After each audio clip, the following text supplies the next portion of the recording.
गरीब की दोस्ती। साहब, मैं आपका सामान उठा लूं क्या? साहिल अभी बस से उतरा ही था कि किसी की आवाज़ सुनकर चौंक गया। पीछे मुड़कर देखा तो एक उसकी ही उम्र का लड़का फटे पुराने कपड़े पहने उसके सामान की तरफ देख रहा था। साहिल ने उसे टालते हुए कहा, नहीं, मैं सामान खुद उठा लूँगा। यह सुनकर वह लड़का थोड़ा सा निराश हो गया और बोला, साहब कुछ भी दे दीजिएगा, बहुत मजबूर हूँ, कुछ खाने का इंतज़ाम हो जाएगा। साहिल झुंझला कर उसकी ओर देख रहा था। उस लड़के की आंखों में उसे आंसू नजर आ रहे थे। फिर उसने गौर से उसे देखा तो समझ में आया, यह तो उसके बचपन का दोस्त राहुल है। इस हाल में? साहिल ने उससे कहा, पहले मेरे साथ चलो। वह उसे पास के एक ढाबे पर ले गया। क्या खाओगे? साहिल के पूछने पर लड़के ने कहा, नहीं साहब, अगर आप सामान उठवाओगे तो ही मैं कुछ लूँगा। साहिल हंसते हुए बोला, हाँ मैं जानता हूँ, तुम बहुत खुददार हो, किसी की मदद नहीं लोगे। सामान बाद में उठा लेना, पहले कुछ खा लो। बैठो, मैं अभी आया। लड़का डरते डरते सामने पड़ी मेज कुर्सी पर बैठ गया। साहिल कुछ देर में आकर उसके सामने वाली कुर्सी पर बैठ जाता है। साहिल उससे पूछता है, तुम इस हाल में कैसे? मेरा मतलब है, कुछ अपने बारे में बताओ। राहुल ने बताया, साहब मेरे पिता इसी गांव में एक किसान थे। गांव के जमींदार से कर्ज लेकर उन्होंने फसल लगाई थी, लेकिन सारी फसल खराब हो गई। कर्ज का ब्याज बढ़ता गया। जमींदार ने खेतों पर, बैलों पर और घर पर कब्जा कर लिया। पिताजी ये सब बर्दाश्त न कर सके और फांसी लगा ली। मैं तब छोटा था। कुछ दिन बाद माँ भी चल बसी। स्कूल जाना तो दूर, गांव में कोई काम न मिला। भूखे मरने लगा। तब से जो भी काम मिलता है वह कर लेता हूँ। दोपहर को बस के आने पर कोई कोई सवारी सामान उठवा लेती है तो खाने का जुगाड़ हो जाता है। तभी खाना आ गया। खाना देखकर राहुल बोला, साहब ये तो बहुत महंगा होगा, मेरी मजदूरी तो बस 10 रुपये बनती है, ये सब मैं कैसे चुका पाऊँगा? साहिल हंसते हुए बोला, अभी मैं आया हूँ, वापस भी जाऊँगा, तब मेरे सामान उठा लेना। साहिल उसे जानबूझकर अपनी पहचान नहीं बता रहा था। उसे पता था अगर उसने ऐसा किया तो राहुल उससे मदद नहीं लेगा। राहुल बहुत भूखा था। वह जल्दी जल्दी खाना खाने लगा। इधर साहिल कुछ देर के लिए पुराने दिनों में खो गया। उस समय दोनों एक ही स्कूल में पढ़ते थे। दोनों साथ खेलते थे। राहुल पढ़ने में बहुत तेज था। उसमें और साहिल में हमेशा फर्स्ट आने की होड़ लगी रहती थी। साहिल के पिता उसी स्कूल में अध्यापक थे। साहिल के पिता का ट्रांसफ़र हो गया तो साहिल स्कूल छोड़कर शहर चला गया। आज वह कॉलेज में पढ़ाता है। छुट्टियों में गांव के पुराने दोस्तों से मिलने चला आया। वैसे उसके चाचा जी भी इसी गांव में रहते हैं। साहिल को यह उम्मीद बिल्कुल नहीं थी कि उसका दोस्त उसे इस हाल में मिलेगा। साहिल अपने ही ख्यालों में खोया हुआ था। तभी राहुल ने उसे कहा, साहब मेरा खाना हो गया, चलिए आपका सामान उठा लेता हूँ। साहिल ने जवाब दिया, अभी चलते हैं, बैठो और कुछ अपने बारे में बताओ। अब कहाँ रहते हो और आगे क्या करोगे? राहुल ने जवाब दिया, साहब क्या करोगे मेरे बारे में जानकर? मेरे जैसे लोग ऐसे ही सड़क पर मजदूरी करते रहते हैं और एक दिन ऐसे ही मर जाते हैं। एक समय था हमारे पास भी सब कुछ था। वो जो सामने आप स्कूल देख रहे हैं, मैं वहाँ पढ़ा करता था। साहिल बोला, अब पढ़ने का मन नहीं करता? राहुल बोला, साहब माता पिता का साया क्या होता है यह उनके जाने के बाद पता लगता है। मेरे पिता मुझे सरकारी अफसर बनाना चाहते थे। साहिल उसकी बातें गौर से सुन रहा था। राहुल को एक पल के लिए भी यह एहसास नहीं हुआ कि यह तो उसका बिछड़ा हुआ दोस्त है, क्योंकि साहिल के नैन नक्श से लेकर उसका पहनावा सब बदल चुका था। राहुल ने पूछा, साहब आप यहाँ किसके घर आए हैं? साहिल ने अपनी पहचान छिपाते हुए कहा, नहीं बस ऐसे ही गांव घूमने आया था। यहाँ कोई होटल मिल जाएगा रुकने के लिए? हाँ साहब, बस स्टैंड के पीछे ही एक होटल है। आपके शहर जैसा तो नहीं, पर ठीक ठाक है। मैं आपको वहीं ले चलता हूँ, राहुल बोला। साहिल ने हाँ में सर हिलाया। राहुल सामान लेकर आगे आगे और साहिल उसके पीछे पीछे चलने लगा। कुछ ही देर में वे लोग होटल में पहुँच गए। साहिल ने एक कमरा लिया। राहुल उससे कहने लगा, साहब मैं चलता हूँ, जब आपको जाना हो बता देना, मैं आपका सामान लेने आ जाऊँगा। साहिल बोला, अरे रुको, ये कमरा मैंने 2 लोगों के लिए लिया है, तुम मेरे साथ रहोगे। राहुल बोला, नहीं साहब, कहाँ मैं और कहाँ आप, वैसे भी मैं तो कहीं भी सो जाता हूँ। मेरा बिस्तर एक पेड़ के ऊपर रखा होता है, वहीं पेड़ के नीचे चबूतरे पर सो जाता हूँ। मुझे जाने दो साहब। साहिल बोला, मुझे तुमसे बहुत सी बातें करनी है। जब तक मैं यहाँ हूँ तुम मेरे साथ रहोगे। मैं यहाँ किसी को जानता नहीं हूँ, तुम मुझे पूरा गांव घुमाओगे। राहुल कुछ नहीं बोला। कमरे में सामान रखने के बाद साहिल राहुल को लेकर एक कपड़े की दुकान पर पहुंचा। उसे नए कपड़े दिलवाए, नए जूते दिलवाए, फिर उसे लेकर होटल पर आया।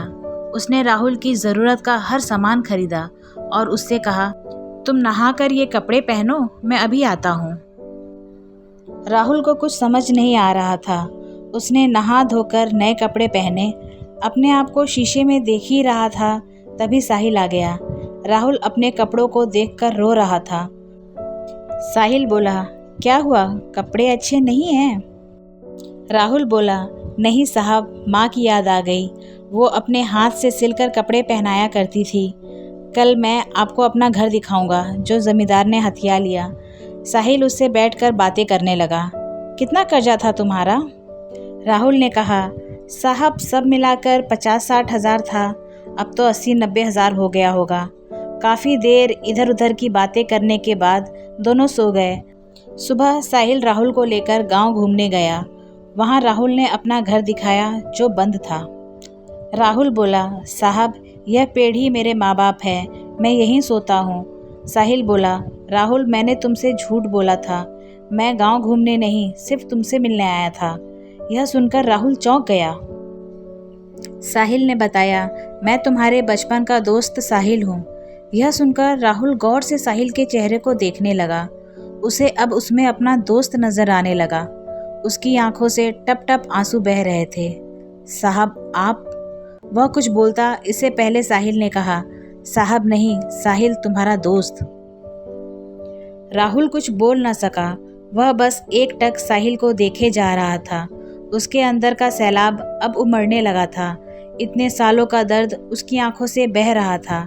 आज उसका कोई अपना उससे मिलने आया, इस बात पर अभी भी उसे विश्वास नहीं हो रहा था। साहिल ने उसे चुप कराया, फिर वह उसे लेकर अपने चाचा के घर गया। साहिल के चाचा सब पहले से जानते थे। साहिल ने उनसे कुछ बात की। साहिल के चाचा एक संपन्न किसान थे। उन्होंने अपने साथ कुछ और किसानों को इकट्ठा किया और जमींदार के घर पहुंच गए। साहिल के चाचा ने जमींदार से पूछा, इसके पिता पर कितना कर्ज है? जमींदार ने अकड़ से कहा, कौन चुकाएगा? इसके पास तो फूटी कौड़ी नहीं है, नहीं तो इसका बाप फांसी नहीं झूलता। सब मिलाकर 1 लाख है। साहिल ने अपने चाचा को इशारा किया। उन्होंने बैग से 1 लाख रुपए निकालकर जमींदार के सामने रख दिए और कहा, इसके खेत, मकान और बैल अभी वापस चाहिए। जमींदार यह देखकर घबरा गया, लेकिन इतने लोगों के सामने कर भी क्या सकता था। घर की चाबी और कागज वापस कर दिए, बैल उसे घर भिजवा दिए। वहां से निकलकर साहिल बोला, चाचा जी मैं शहर पहुंचते ही आपके पैसे लौटा दूंगा। चाचा जी ने कहा, कोई बात नहीं बेटा, तुम बहुत नेक काम कर रहे हो। फिर उन्होंने और किसानों के सामने राहुल से बोला, बेटा तुम्हें तुम्हारा सब कुछ वापस मिल गया, अब अपने खेतों पर खेती करो, हम सारे किसान तुम्हारा साथ देंगे। यह सुनकर सब किसान तैयार हो गए। हाँ बेटा, अब वो जमींदार तुम्हारी तरफ आंख भी नहीं उठा सकेगा। साहिल ने राहुल को खेती करने के लिए 20,000 रुपये और दिलवा दिए। राहुल उसके पैरों में गिर पड़ा। उसे उठाकर साहिल ने कहा, दोस्त अब तुझे आगे निकल कर दिखाना है। अगली बार जब मैं गांव आऊं तो मेरा दोस्त मुझे खुशहाल मिलना चाहिए। यह कहकर साहिल ने राहुल को गले लगा लिया। अगले दिन साहिल शहर चला गया। वहां से उसने अपने चाचा के पैसे बैंक में जमा करवा दिए। इसके 6 महीने बाद एक दिन साहिल दरवाजे की घंटी सुनकर दरवाज़ा खोलने गया तो देखा सामने राहुल खड़ा था। 6 महीने में बिल्कुल बदल गया था। साहिल ने उसे गले से लगा लिया। अंदर आकर उसने साहिल के माता पिता के पैर छुए। साहिल बोला, अचानक यहाँ कैसे, सब ठीक है ना? उस जमींदार ने परेशान तो नहीं किया? राहुल बोला, नहीं यार सब ठीक है, तेरे चाचा और दूसरे किसानों ने मेरी बहुत मदद की। अब तो सब ठीक है, मेरी फसल भी अच्छी, उसकी कमाई से तेरा कर्ज चुकाने आया हूँ। ये 20,000 है, बाकी धीरे धीरे चुका दूंगा। साहिल बोला, तू मेरा भाई है, मैंने कोई कर्ज नहीं दिया था तुझे, तूने कैसे सोच लिया ये मैं नहीं ले सकता। लेकिन राहुल जिद करने लगा। तब साहिल के पिता ने कहा, बेटा रख लो, ये इसकी खुददारी है, जो शिक्षा मैंने दी थी यह उसी का पालन कर रहा है। साहिल पैसे रख लेता है। फिर राहुल शर्माते हुए उसे अपनी शादी का कार्ड पकड़ा देता है। साहिल कहता है, अरे ये क्या, तू शादी कर रहा है? तभी साहिल के पिता ने कहा, हाँ, जब तूने हमें सब बताया तभी मैंने तेरे चाचा से इसके लिए अच्छी सी लड़की देखने के लिए कहा था। कब तक घर में अकेला रहेगा? राहुल बोला, मैं आप लोगों का एहसान जिंदगी भर नहीं भूल सकता, मेरी तो कोई औकात ही नहीं थी। साहिल बोला, सब ऊपर वाला करता है, सब उसी के हाथ में है। तेरे अच्छे दिन आने थे, मैं नहीं आता मदद करने तो ऊपर वाला किसी और को भेज देता। कुछ दिन बाद साहिल अपने परिवार के साथ राहुल की शादी में पहुंच गया। उन्हें देखकर राहुल बहुत खुश हुआ। उनके साथ पूरा गांव दोनों की दोस्ती की मिसाल देने लगा। कहानी सुनने के लिए धन्यवाद। ऐसे ही मनोरंजक कहानी सुनने के लिए कृपया हमारे चैनल को सब्सक्राइब करें और अगर कहानी पसंद आए तो लाइक ज़रूर करें और अपने दोस्तों और परिवार के साथ शेयर करें। साथ ही अपने सुझाव मुझे कमेंट करें।